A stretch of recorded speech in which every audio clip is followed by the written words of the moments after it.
बंगाल में आखिरी रास्ता, राष्ट्रपति शासन का वास्ता, सीबीआई का दिमाग सबूत देखकर घूम गया। हेलो, मैं फंस गई हूँ। रात 2:45 पे लड़की ने भेजा आखिरी मैसेज। खुल गया उस रात का काला सच।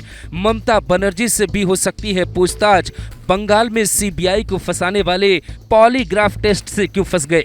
लड़की ने भाप लिया था उसके साथ कुछ बहुत गलत होने वाला है। अब तक जो सीबीआई संजय रॉय को मुख्य आरोपी मानकर चल रही थी, कोर्ट में भी ये कह चुकी थी कि साहब, इसने हमारे सामने सब सच कबूला है और यही दोषी है। उस सीबीआई का दिमाग 24 घंटे पहले बिना एक सबूत हिला देता है और जांच की आंच ममता बनर्जी तक पहुंचने की चर्चा होने लगती है। पर ममता वाले सवाल पर आए उससे पहले सुनिए कैसे 180 मिनट के एक टेस्ट ने पूरा केस ही घुमा दिया। जगह पश्चिम बंगाल की प्रेसिडेंसी जेल, तारीख 25 अगस्त साल 2024। सीबीआई के 2 बड़े अधिकारी और जेल के एक बड़े अधिकारी उस कमरे में दाखिल होते हैं जहां इस केस के मुख्य आरोपी संजय रॉय को काफी देर से बिठा कर रखा गया होता है। उसके हाथों में और शरीर पे कई तार भी लगे होते हैं। उसे कहा जाता है झूठ बोलोगे तो पकड़े जाओगे। वो बोलना शुरू करता है। 9 अगस्त की रात जब मैं सेमिनार हॉल में पहुंचा तो वो जिंदा नहीं थी। हमने कुछ किया ही नहीं है। असली आरोपी मैं नहीं हूँ, मुझे छोड़ दीजिए। लेकिन संजय रॉय इस सवाल पे फंस जाता है कि तुम्हारा डीएनए और उस लड़की का डीएनए कैसे मैच कर जाता है। क्या वो नशे की हालत में था इसीलिए उसे सही से सब कुछ याद नहीं है, या फिर संजय रॉय पहले दिन से ये कह रहा था कि मुझे सख्त से सख्त सजा दो, मैं ही दोषी हूँ। वो पुलिसिया तरीकों और सीबीआई की पूछताछ से तंग आकर ऐसा कहने लगा है। कोर्ट में जाकर जज साहब को कहने लगा, साहब मुझे नींद आ रही है, मुझे सोना है, जो टेस्ट करवाना है करवा लीजिए, पर दोषी मैं नहीं हूँ। मतलब संजय रॉय अब तक टूट चुका है और टूटने की बारी अब संदीप घोष की है।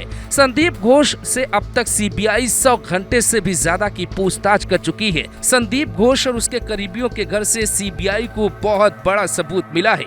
इसीलिए जांच के इतने दिन बाद पहली बार सीबीआई ने एक मीडिया चैनल के कैमरे पर ये तक कह दिया कि कुछ बहुत बड़ा मिला है।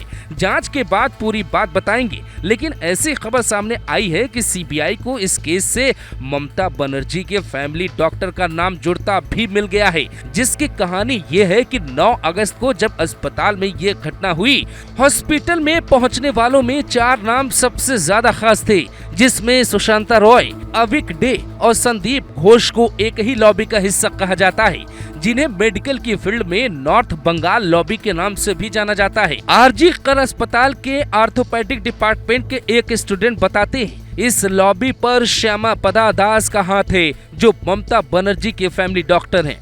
इस खुलासे के बाद बंगाल की सियासत में ऐसा हड़कंप मचा है कि बीजेपी तत्काल इस्तीफे की मांग करने लगी है। वहां राष्ट्रपति शासन की चर्चा जोर पकड़ने लगी है। पश्चिम बंगाल के राज्यपाल दिल्ली दौरे पर आते हैं, यहाँ रिपोर्ट सौंप कर जाते हैं, उसके बाद मीडिया को इंटरव्यू भी देते हैं, लेकिन कहीं भी इस बात का जिक्र नहीं होता कि पश्चिम बंगाल में राष्ट्रपति शासन लगने वाला है। तो सवाल ये उठता है कि ऐसे न्याय कैसे मिलेगा। डॉक्टर बिटिया को इंसाफ दिलाने के लिए सीबीआई की जो टीम दिन रात मेहनत कर रही है, जिसने अब ये पता भी कर लिया है कि उस रात 2:45 पर लड़की का फोन ऑन था और उसने बाकायदा किसी को मैसेज भी किया, क्या वो न्याय दिलवा पाएगी या फिर सुशांत केस की तरह ये भी उलझ कर रह जाएगा? ये सबसे बड़ा सवाल है जो लोगों के दिमाग में इस घटना के बाद उठने लगा है। खुद लड़की के माँ बाप अब ये कहने लगे हैं, सीबीआई से भरोसा था लेकिन जांच की रफ्तार काफी धीमी है, दिल थम गया है।